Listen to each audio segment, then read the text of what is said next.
Police say further lines of inquiry are being looked into as part of the investigation into the disappearance of little Gus Lamont. And Hannah, a second footprint was discovered. That's right, Rosanna. Police and SES volunteers have returned to the property as investigations into this very high-profile missing persons case continues. And on Friday and Saturday night, a contingent of police also conducted a significant aerial search of the property using a special drone with infrared capabilities to search this large area. Now, the results of that drone analysis are still being analysed. We hope to have those results in coming weeks. It's quite complex technology, so it will take a little while for that to work through. Any information comes that directs us to conduct further searches in specific areas, we will be doing that in the coming weeks. I got nightmares in my head, I fear thoughts build up until I can't feel. My mind fills up into a creature, and it haunts me somewhere much deeper. I got nightmares in my head, I fear. Hello and welcome to True Crime Rocket Science. Did you know that the family searched for 3 hours before calling the police, with state emergency services, helicopters and Aboriginal trackers descending on the sprawling 60,000 station for 10 days searching for the boy? What this means is that the police had at least a 4-hour delay when it came to searching for Gus, or put a different way, if someone took Gus, he or she had a 4-hour head start. If the cops arrived on the scene at 9 o'clock at night or even later, it would be very difficult to search for anything. And perhaps that was the idea. The search for Madeleine McCann started after 10 p.m. The search for John Bonet before sunrise, in the dark as well. 4 hours is plenty of time to cover up an incident. But it does raise the question, is there a note that is off here? And how could he have been gone for 30 minutes? How could someone have not checked up on him for 30 minutes? Is that part of the narrative accurate? When one note is off, it eventually destroys the whole symphony, David. Think about the Ramsey ransom note. Was that a note that was off that destroyed that whole symphony? A case that is 30 years later still unsolved to this day, despite massive resources. Well, before we get to the rest of this analysis, if you're finding this channel's coverage worthwhile and you haven't subscribed yet, please do hit the subscribe button. Bear in mind, over in England, there is an ongoing trial likely to last 5 weeks on the woman who claims to be Madeleine McCann. So I'll be continuing coverage of that, so watch this space.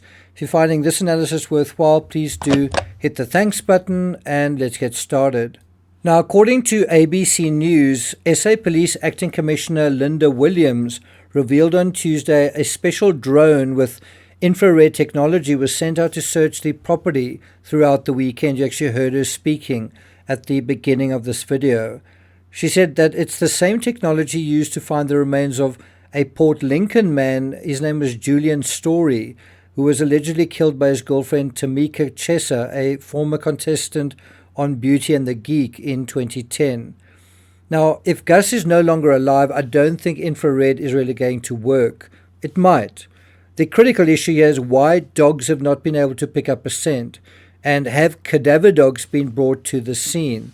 If Gus is still on the property, the likeliest place he could be without being visible, in my opinion, is in here. And so they would want to trawl the perimeter of this reservoir. Except that this dam is something like 5 kilometers, that's around 3 miles from the homestead. It's just too far, in my opinion, for the little boy to walk, but I guess one would need to make absolutely sure in order to exclude it. If you take a closer look at the homestead, it really is a tumble of a bunch of dwellings, nothing near as simple as a single suburban house on a single patch of garden. It's also possible that they need to spend more time going through all of these various buildings. Now, according to ABC News, Jason O'Connell told the newspaper he and his partner Jen had spent more than 90 hours searching the homestead, but he's not on that property. And then he added this. He said, if he was in a bad way, if Gus was in a bad way, or if he passed away, we'd listen for foxes, look for birds of prey. No birds of prey means he's not there.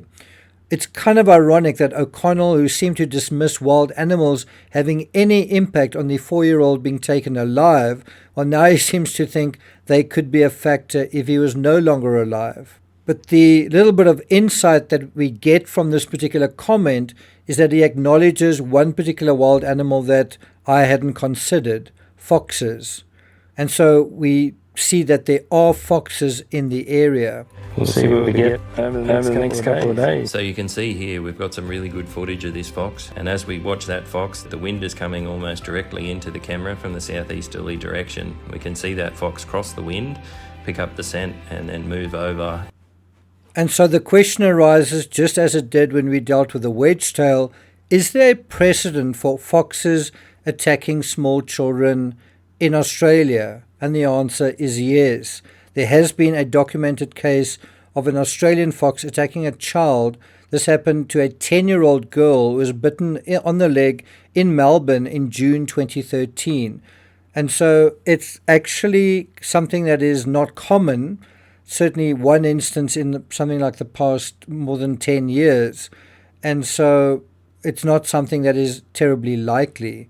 But we do need to exclude all possibilities here.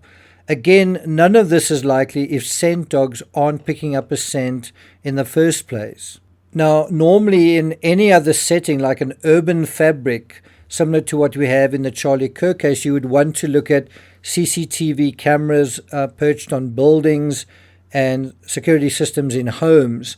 Of course, we're not dealing with anything nearly like that in this case.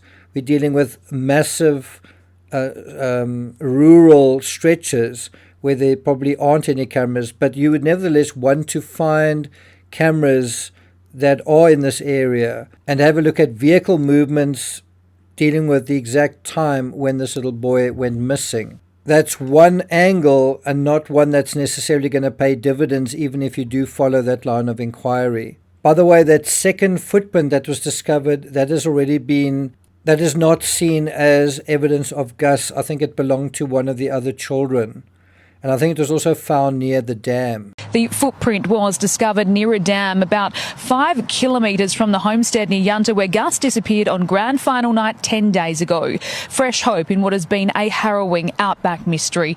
But police now believe it doesn't belong to him. A separate footprint believed to belong to Gus was earlier found about 500 metres from the home. Well, I'm not going to take it further than that. Thank you for listening, and I'll see you guys next time.